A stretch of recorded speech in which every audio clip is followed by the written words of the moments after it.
Good morning, happy Saturday. I am starting this vlog in bed because that's my plans this weekend. Remember when I said I was gonna try to catch up on some series at the beginning of the year this year? Yeah. I had planned on doing one of these in January as well, just reading 3 sequels. And I didn't get around to it, but I'm here in February to do a video reading 3 sequels. But since it's February, I wanted to focus on romance sequels. So I have 3 books here. I should be able to get through all 3 of these fairly fast. One is a graphic novel, so I'm ready. But first, I plan on starting Love Her or Lose Her by Tessa Bailey. This is the second book in the... I think the series is just called Fix Her Up. The first book was Fix Her Up, and I really enjoyed that one. This one is not very long, and this is a series that follows like other characters that were in the previous books. So this one is about Rosie and Dominic, so I'm excited to get to this one. Then I have maybe what I'm most excited for, which is Heartstopper Volume 2 by Alice Oseman. And then I have Girl Gone Viral by Alicia Rye. The first one in this is The Right Swipe, which I read not very long ago, a couple months ago. And I gave the first one 5 stars. So all 3 of these I'm very excited to get to. It's gonna be a nice, fun, hopefully fluffy weekend of reading some romance sequels. Unfortunately, none of these are the end of a series. So still not finishing anything, but we're getting closer. I was eating powdered donuts. These are really quick reads for me, so I thought I better update now. I am about 90 pages into Love Her or Lose Her, and I'm enjoying it so far.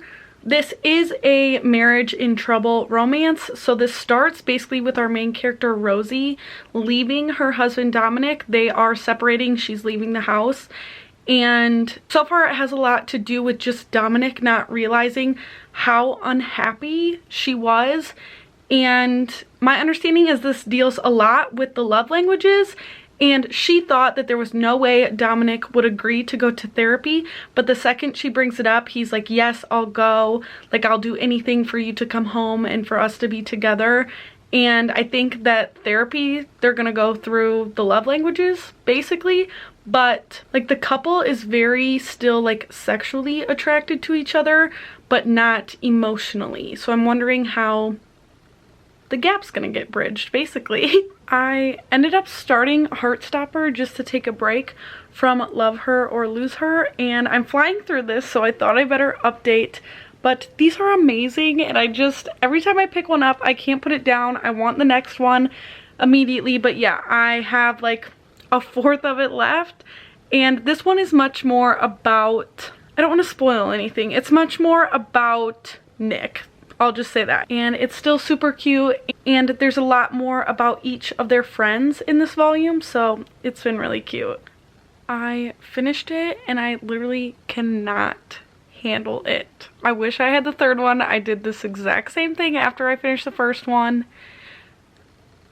I need to keep going. Good morning, happy Sunday. I am sitting down and reading Love Her or Lose Her. I'm pretty close to the end. I probably have like not even an hour left of reading this, but it is pretty good so far. Dominic, the like hero, is definitely like supposed to be a bad boy, but he's so soft for... Gooby, you're so fucking loud. Fuck, be quiet.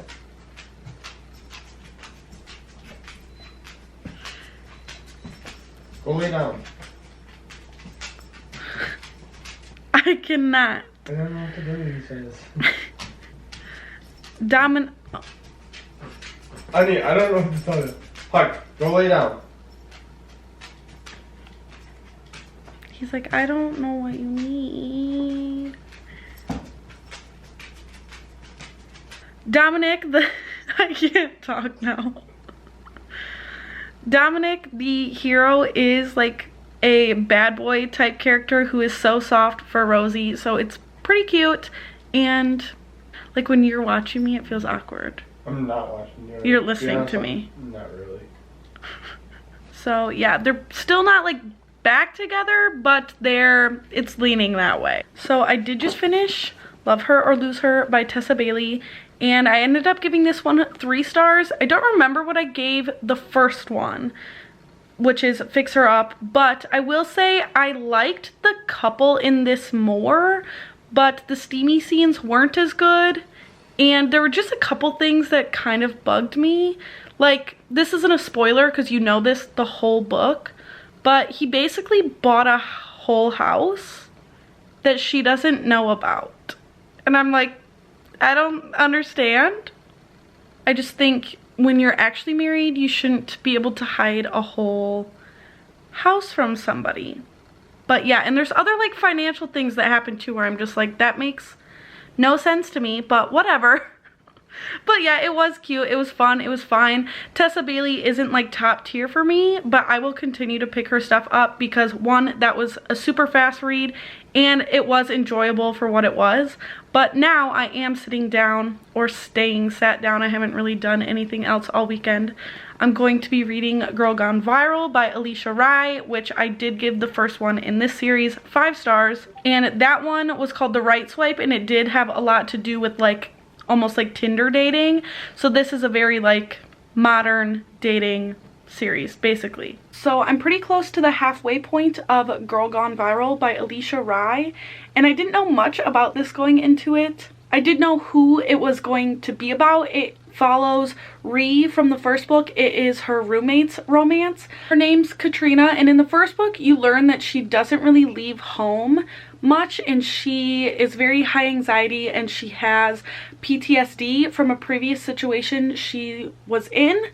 And basically she had an abusive father, and she ended up getting married to like an old man, but that was from what I've read so far, a decent relationship. Like that man was very nice to her, but it wasn't like a romantic situation. He basically was saving her from her dad, and then at some point she was kidnapped. And so now my understanding is most of her family has passed, as well as her husband. And she's living with Rhiannon and another roommate, as well as her bodyguard. So I didn't know going into this that this was a bodyguard romance, and something happens where she is photographed in a coffee shop talking to a guy, and someone is basically posting stuff like shipping them, saying how cute it was when they met, and there's photos going around, and she basically goes viral. But she's scared from her past traumas, just of her identity being out there. So her and her bodyguard actually go to his family's home, which is like a remote location on a farm, and so they're spending time alone together for her to basically hide. And yeah, it's been really good so far. This is flying by even faster than Love Her or Lose Her was, and I'm honestly just having a really good weekend reading some like lighter fun stuff. So yeah, I'm very much enjoying this, and it's a pleasant surprise because I didn't know what necessarily I was getting into when I started. I don't know why I'm like this, but last night I went to bed with literally only like 20 pages left, but I sat down and finished it this morning. Also, I'm pretty sure I have strep throat. We had a couple people at work have it last week, so it is like 7:30. I'm staying home to go to like my urgent care this morning and go. I'm like 95% sure that's what it is. I don't think I have COVID, but that's no fun. This was fun though. I ended up giving it 4 stars, and I just want to mention that this and Love Her or Lose Her, both the heroes are veterans, and they're both kind of dealing with some after effects of coming home. Specifically, Jazz has more PTSD, and the hero in Love Her or Lose Her just has more issues coming back and acclimating, but this one dealt a lot more with the actual PTSD. And this one ended up being really cute. This is kind of like a 2 less experienced people getting into a relationship, even though they're not super young. I don't think it ever specifically said their ages, but I would guess these people to be about 30. So that was kind of interesting to read, and yeah, I ended up really enjoying this one.